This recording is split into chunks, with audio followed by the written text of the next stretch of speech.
देश की राजनीतिक में कोई भी जीते, लेकिन क्या गरीबों का शासन हो पाता है? क्या गरीबों को इंसाफ मिल पाता है? क्या बेरोजगारों को रोजगार मिल पाता है? क्या किसानों को इंसाफ मिल पाता है? क्या मजदूर को इंसाफ मिल पाता है?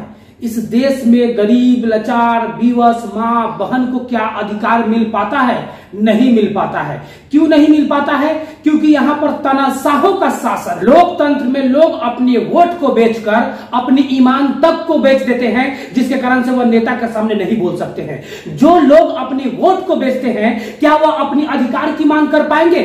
कभी नहीं कर पाएंगे। आज पूंजीपति, गुंडा, चोर, बदमाश नेता बन रहा है क्योंकि उसके पास रुपया है, और रुपया के बदौलत से लोकतंत्र के हर लोग को खरीद सकता है, कुत्ता की जैसा खरीद सकता है। लोग क्या है? कुत्ता है। लोकतंत्र में लोग क्या है? कुत्ता है। वह जिस प्रकार कुत्ता को कौरा दीजिएगा, हड्डी दीजिएगा, वह दौड़ के आती है और 2-3 कुत्ता आपस में लड़ती है, और फिर ज्यादा कौरा छीट दीजिए, सब कुत्ता आपस में बच जाएगा, और माने कि मेन जो होता है ना वो काम कर लेता है। उसी तरह लोकतंत्र में लोगों को कुत्ता बनाने का काम कौन किया है? तो नेता किया है, और लोग कुत्ता बनने का काम भी किया है क्योंकि लोग अपने वोट को बेचने की काम करते हैं। लोग खोजता है रोजगार, और रोजगार क्या है भाई? रोजगार मिलता नहीं है। सबको चाहिए सरकारी नौकरी, लेकिन बिजनेस किसी को नहीं चाहिए। बिजनेस के लिए कोई नहीं, क्योंकि सरकार का भी एम है कि जो सरकारी नौकरी करेगा उसी का भी प्रधान ऊंचा रहेगा। सरकार भी नहीं चाहती कि लोग बिजनेस करें। आप सोच सकते हैं, कोई बिजनेस की पढ़ाई नहीं है हमारे प्राथमिक स्कूल में, उच्च स्कूल में, किसी भी विद्यालय में बिजनेस ही नहीं है।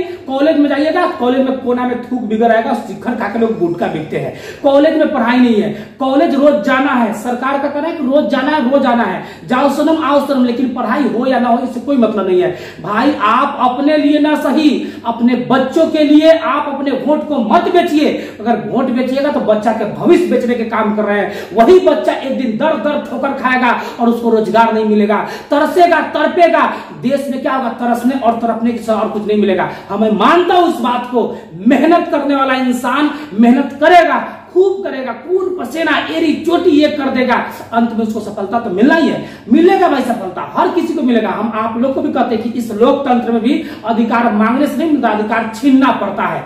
आप देखिए ना, जितना भी चुनाव होता है क्वेश्चन लीक हो जाता है। कौन करता है क्वेश्चन लीक? बड़े बड़े नेता करता है। किसको मिलता है वो क्वेश्चन? बड़े बड़े नेता के बाल बच्चा को मिलता है। किसको मिलता है? बाल बच्चा को मिलता है। और गरीब मजदूर के बेटा रात दिन जो तैयारी करता है ना, वो फेल हो जाता है। तो बेचिए ना वोट, फेल करवाइए ना अपने बेटा को। वोट बेचिए, 500 दारू, तारी, शराब और मुर्गा के मीट पर वोट बेच दीजिए, और अपने बेटा को दर दर ठोकर खिलवाने के काम कीजिए। वोट मत बेचिए। लोकतंत्र को अगर संभालना है, लोकतंत्र को शक्तिशाली बनाना है, देश को विकासशील से विकसित बनाना है, तो लोकतंत्र में अपने वोट को मत बेचिए। वोट बेचना मिस अपना बेटी को बेचने के समान होता है। मैं नहीं कहता हूं, बड़े बड़े विद्वानों का कहना है। आपको फिर से बताता हूं, वोट नहीं बेचना है। 500, 1000 और दारू, शराब, मुर्गा के लोभ में वोट को बेचना माने लोकतंत्र को बेचना, और अपने बच्चे को अंधकार में डालना, और अपने बच्चे का जीवन नरक बनाना। जय हिंद, जय भारत, जय भारत की संविधान, जय हिंद।